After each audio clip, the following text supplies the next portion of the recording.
Subhash, yes sir. Sir, if there is no donor area and no beard area and having much body hair, is it necessary to go with SMP despite having much body hair? If body hair can cover good portion of the head, then SMP or body hair, which is best? ఈ వ్యక్తి ఏమడుతున్నాడంటే బియర్డ్లో donor area లేదు, scalp వెనకాల భాగంలో కూడా hair లేదు transplant చేయడానికి.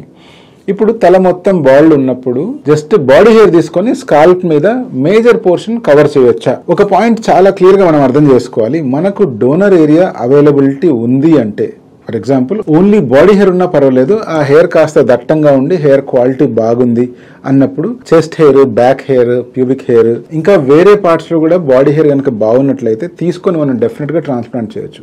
Major portion of scalp cover అవుతుందని గ్యారంటీగా చెప్పలేము, కానీ అట్లీస్ట్ ఒక డీసెంట్ హెయిర్ లైన్ అయితే క్రియేట్ చేయొచ్చు. ఇప్పుడు వచ్చిన ప్రాబ్లం ఎక్కడొస్తుంది అంటే బాడీ హెయిర్ గ్రోత్ ప్యాటర్న్ చాలా డిఫరెంట్ గా ఉంటుంది, వాటి అనాజన్ సైకిల్ కూడా తక్కువగా ఉంటుంది. సో అందువల్ల అవి ఎక్కువ లెంత్ పెరగవు, షార్ట్ లెంత్ గా ఉన్నప్పుడే మళ్ళీ రావడం మొదలవుతాయి.